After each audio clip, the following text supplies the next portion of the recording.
2월 달에 마지막 영상을 올리고 나서 회사 일이 갑자기 너무 바빠져서 3월 내내 영상을 하나도 못 올렸습니다.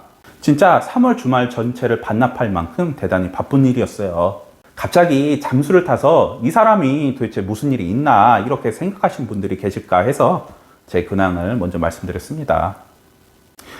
제가 중국과 관련 컨텐츠로 유튜버를 하다 보니 어느새 동영상도 50개가 넘게 올리고 있어서 이 유튜버 곧 있으면 소재가 고갈될 거다 라고 생각하시는 분들이 계시는데 사실은 그 반대입니다. 소재가 고갈이 난 게 아니라 하고 싶은 얘기가 너무 많아서 어떤 얘기를 먼저 해줄까에 대해서 주제를 이리저리 생각을 하다가 결국 못 정하는 경우가 허다해요. 오늘도 한 4가지 주제에 대해서 얘기를 해볼까 고민을 하다가 결국 오늘 갑자기 생각난 얘기를 하게 되었습니다.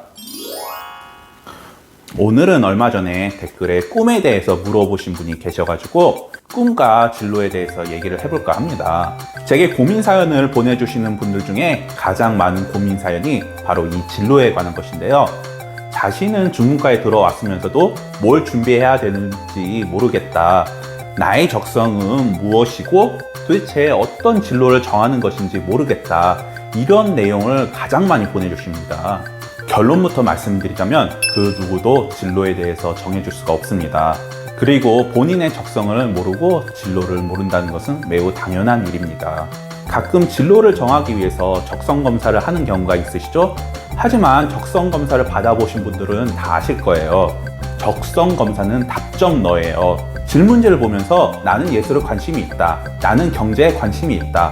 나는 사물을 분해하고 조립하는 것을 좋아한다. 이런 식으로 나와 있어요.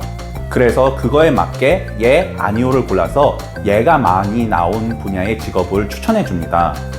근데 이 적성 검사를 하면서 질문지만 읽어도 내가 어떤 것에 관심이 많구나, 결론은 어떤 것이 나오겠구나 라고 어느 정도 예상을 하게 되어 있어요. 그러면서 적성 검사를 하면서 내가 머릿속에 생각하고 있는 직업을 생각하면서 그 적성 검사를 하게 되는 거죠. 또 가끔 적성을 찾아준다는 사람, 진로를 결정해 준다는 분들이 돈을 받고 이런 상담을 해주신다고 하시는데 이거는 절대 하지 마십시오. 그 누구도 어떠한 타인도 본인의 적성과 진로를 알려줄 수가 없습니다.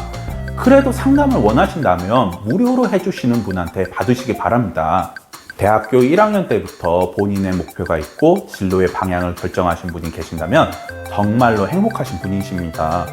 저 역시도 대학교 내내 꿈이나 목표가 없었고 그냥 저를 받아준 회사를 통해서 저만의 분야를 살리고 어느샌가 진로에 대한 고민보다는 이제 언제 결혼해야지, 어떤 차를 사야지, 어떤 집에서 살아야지 이런 현실적인 목표를 생각하게 되었습니다.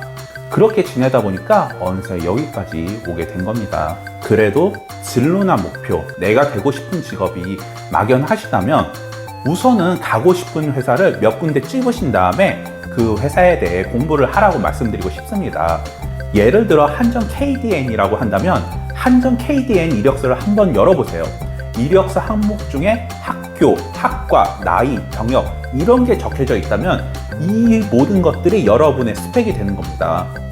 그리고 자격증이나 어학점수에 대해서 작성을 하게 되는데 어느 기업은 자격증을 딱 3개만 쓰는 것도 있고 어학점수에 토익만 적어 놓는 것이 있고 토익이나 HSK 둘 중 하나를 선택해서 작성하는 것도 있고 정말 여러 가지가 있습니다.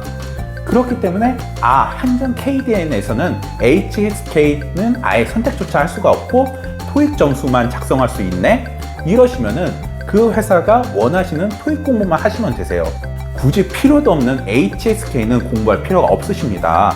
내가 티웨이 항공을 지원하고 싶은데 티웨이 항공에서는 악기 연주자 우대라고 되어 있다. 이러시면 난 악기를 하나도 못하니까 어느 정도 오카리나나 리코더 정도는 배워야겠다. 뭐 이런 생각을 하실 수 있겠죠?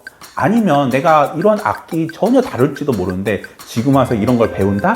그건 좀 아니지 싶어서 이런 회사는 아예 그냥 쓰지를 않거나 이렇게 하실 수가 있으세요. 이렇게 가고 싶으신 회사의 이력서를 먼저 열어보시고 그 회사가 원하시는 스펙을 집중적으로 쌓으시길 바랍니다.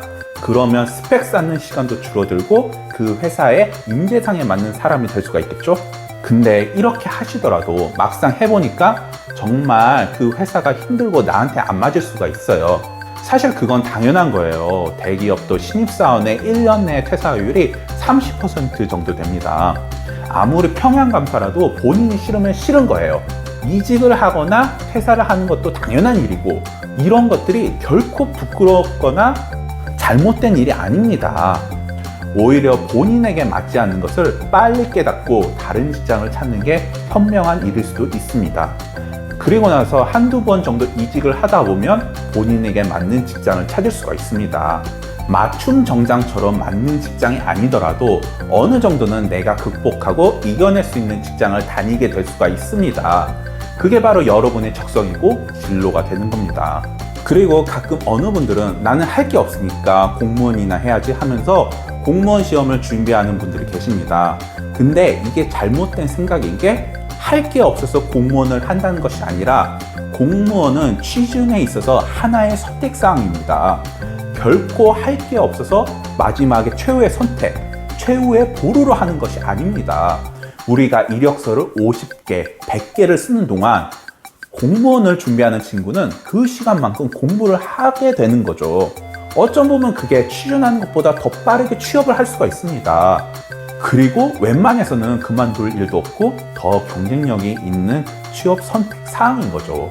항상 알아두셔야 될 것은 진로와 적성이라는 것은 모르고 자꾸 찾아보고 헤매는 것이 정상이라는 겁니다.